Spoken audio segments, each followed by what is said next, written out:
Hey, what's going on, traders? This is Talon2303 with TradeLab. I am actually doing an update video today on a strategy I did a few weeks ago, maybe at this point. It was for this video here, a new best highest profiting strategy. I had a Discord member message me and say that it wasn't trading correctly and asked if I could try to figure out an improvement for it. And I did that this morning. So I wanted to share those changes with you so you could go back onto the community browser and try it again or see if you could come up with any changes you might want to see made. I want to start off though saying that none of this is financial advice. I'm not saying that this strategy is going to make you money or work. I'm just showing you how to build strategies in TradeLab. So you're taking the risk on yourself. I am trading these live to see what they do. You can see the results on TradeLab and decide for yourself whether you would like to try it for yourself, or you can copy it and make changes to it, use certain parts of it for other strategies that you have ideas for. I'm just hoping you learn how TradeLab works and how to set up strategies yourself. Again, TradeLab is free if you use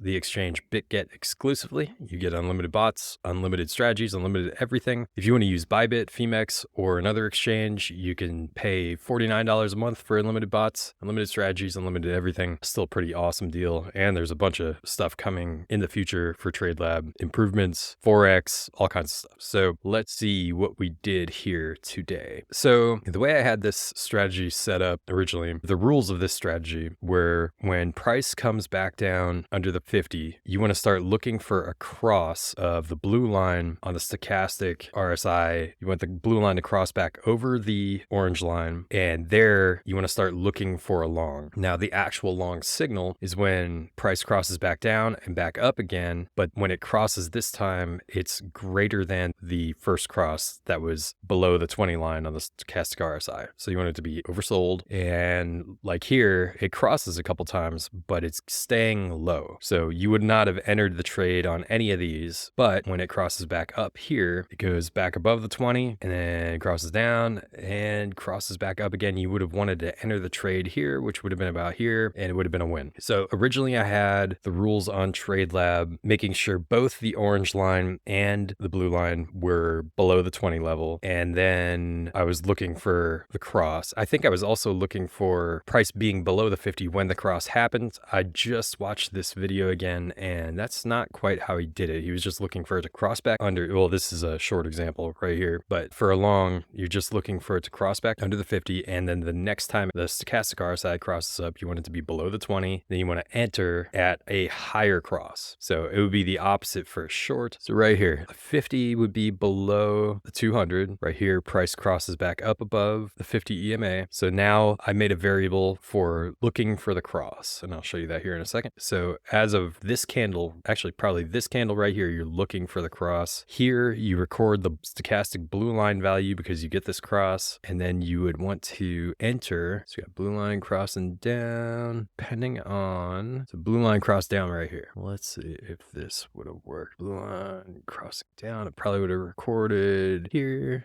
possibly on this candle. We'll have to see how it goes live. But it would have put the stop at the upper ATR band, and our reward is 2, which is done automatically by the ATR we're using, and that would have been a win. If it was this first candle, it would have been a loss, but as long as this trades correctly and the win rate is what the guy said it was, should be good, but we'll have to see. I don't think it took many trades. I guess my original setup wasn't perfect, which is to be expected, which is why I'm also telling you guys that let me take the risk, and then you could use it on a testnet account and see how it does, decide whether or not you want to live trade it. Again, a lot of these internet videos just don't work as advertised. So here is the updated strategy. I just shared that in the community browser. It says updated. So if you want to go in and copy it, it is there. I'll show you how to do that in a second. But right now, I'll show you what I changed. So these are all the same. What I did though is I changed the rules for when price crosses below the 50. That is the only thing it's looking for now in the rules. I did have it looking at the stochastic value also. Now it is just looking for price crossing back below when when the 50 is above the 200, and then it's setting a variable called price close below 50 to true. And then the same thing for if you're looking for a short, you're looking for the 50 to be below the 200. And then when that price crosses above, you're setting the price close above 50 to true. And then now you're looking for the long cross, which would be, you want the 50 above the 200. You want the price close below the 50 to be true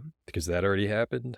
Stochastic blue line has to be less than 20. And now when you get that initial one, it's going to set your stochastic cross up variable to this value of the blue line when that happens. So then the trade is looking for the next cross, and you'll see in the rules here, you're looking for a long is true, 50 still above the 200. The current blue line value is greater than that original cross value. So the good thing about this is when you have a situation like we were just looking at over here, and it closed below, but you had potentially multiple crosses up right here, but the value kept getting lower. So you're not going to enter on these because the value is lower every time, and we were looking for one that's greater than. So it's going to wait to go until right here, and then you're going to hopefully get a good trade. So it'll do the same thing for shorts where price closes above, you set this to true. Now to do our looking for short variable, you're looking for 50 to be below the 200, price cross above to be true, the stochastic blue line to be overbought, which is above 80.